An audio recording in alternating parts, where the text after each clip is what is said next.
The market for platinum group metals remains in a state of flux, with the World Platinum Investment Council's latest quarterly update forecasting that the structural deficit in global platinum markets is expected to increase in 2024, which has seen an uptick in demand requirements that supply is just struggling to meet. Speaking following the release of the quarterly report, Director of Research Ed Stirk told InvestorStream that the market overall showed a pretty constructive demand picture. I think the main things really are somewhat on the demand side. It's a higher for longer automotive thesis, so we're just seeing slower pace of growth in terms of battery electric vehicle adoption. Jewellery demand this year, actually we revised higher, so for the first time in our time series, which goes back to 2013, we're actually expecting an increase in jewellery demand this year. So effectively it's been kind of flat has been the new up, if you like, for jewellery. But overall we're seeing a broad-based improvement in demand, including in China, which has been an area of sort of perpetual decline from a jewellery perspective. One area of really strong growth from a jewellery demand point of view is India. So our sister organisation, Platinum Guild International, promotes platinum jewellery, has run a really successful advertising campaign there, including sponsoring some Indian cricketers, and that's just generated a lot of interest in platinum jewellery. We've also got continued strength in industrial demand. It's down year on year, but that's down from a record level of demand in 2023. We're still elevated from an historical perspective. Probably finally, investment demand. So investment demand, we're continuing to see extremely strong strength in demand in China. We actually split those numbers out for the first time this quarter. So that's disclosing platinum bar and coin sales there, which are growing significantly year on year. And we're seeing continued strength in demand there through the first 4 months of this year so far. So look, I mean, overall, it's a pretty constructed demand picture. We are down a little bit from last year from a demand perspective, but again, last year was boosted by that record industrial demand. And overall, supply is just struggling to meet demand requirements.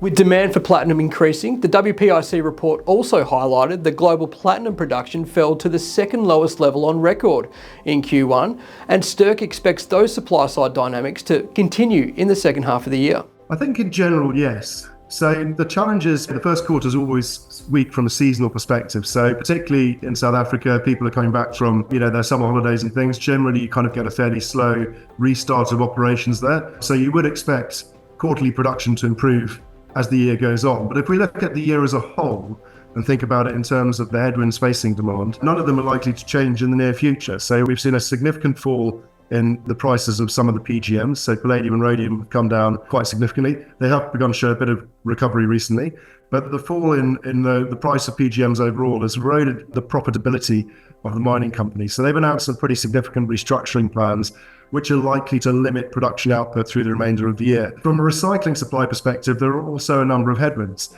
You've got an ongoing shortage of end-of-life vehicles, and then regulatory challenges in the US and China. We are expecting recycling supply to recover a bit this year, but I would say that there are risks to that outlook that could result in recycling supply actually underperforming versus expectations. So as things stand, supply is very constrained. Demand, as we've just discussed, is remaining robust. And so we continue to see this shortfall of supply versus demand persisting effectively. Although we're talking about this year, those market fundamental factors are unlikely to change that much over the next couple of years. And if they don't, we would expect supply deficits to continue for the foreseeable future.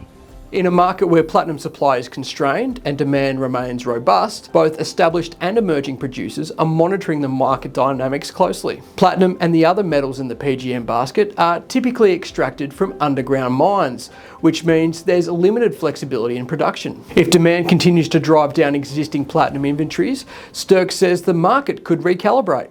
And that's where emerging producers such as ASX-listed Southern Palladium may be able to capitalise. Southern Palladium finalised a favourable scoping study for its Bengwenyama PGM project in South Africa's prime Bushveld complex back in February, which set out a post-tax NPV of approximately $700 million based on conservative commodity price assumptions of $1,200 an ounce for platinum, $1,100 an ounce for palladium, and $5,000 an ounce for rhodium. The attractive metrics examined in the scoping study have more than justified kickstarting a pre-feasibility study, which is already advancing with over 30,000 metres of drilling completed. For investors watching the space, SPD's updated mineral resource estimate and maiden reserve is due to be released in Q3 2024 ahead of a planned PFS later this year. To date, Bengwenyama already boasts an existing indicated and inferred mineral resource estimate of 26.22 million ounces of platinum group elements, and a project of this size could play a role role in calibrating markets if platinum demand continues to outpace supply. And Stirk believes there is a disconnect between the price of PGM metals and underlying market conditions, especially as above ground stocks continue to dwindle. I think in the near term, PGM mine supply is highly price inelastic. These are typically deep underground mines. There's a limited amount of flexibility to react quickly to changing prices. And as a result, you can get quite long extended periods of disconnect between supply and demand fundamentals. So as things stand at the moment, we have a forecast of a pretty robust outlook in terms of demand, and supply at the same time is being effectively kind of limited as a result of restructuring announcements from the various producers. Now, the reason that we're seeing those actions being taken by the producers is that the platinum price and the price of its sister metals, palladium and rhodium, have kind of underperformed really and underperformed the market dynamics. And so producers are having to react to effectively compress earnings or compress cash flow and make themselves that bit better protected for the future. Now, I guess one question is, why are we seeing that disconnect between price and underlying market conditions? The answer is that the supply-demand deficit is, for the time being satisfied by a flow of material from above ground stocks. Now, what we're seeing is the deficits are so substantial, those above ground stocks are depleting extremely rapidly.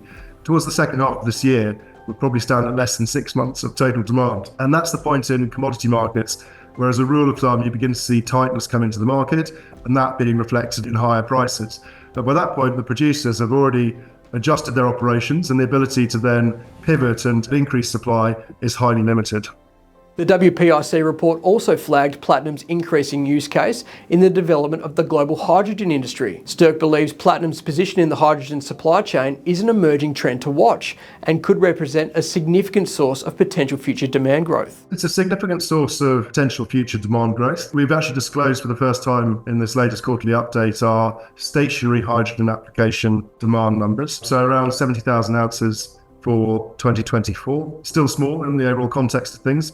Stationary applications include electrolyzers, so that's where you take renewable energy and use it to create green hydrogen, and also stationary fuel cells, as well as some other downstream applications. Beyond that, and this is wrapped up in our automotive figures, you have fuel cell electric vehicles. So if you look at fuel cell electric vehicles and their stationary applications, they are growing rapidly, albeit off a very small base. But towards the end of this decade, we are talking about, on our estimates, more than 900,000 ounces of total demand. So that's really significant in a current market where demand is around 7.5 million ounces. You can see that that's a fairly significant source of future demand from a new source. And probably the closest analog I could think of it in highlighting in commodity markets is the growth of photovoltaics and the importance that they've brought to demand growth for the silver market. So platinum's in a fairly similar situation today, but it's where photovoltaics were 10 years ago. So significant potential demand growth in the future. The PGM market remains in flux, but the fundamentals remain strong. And for budding producers like Southern Palladium, could it be timing its run to perfection?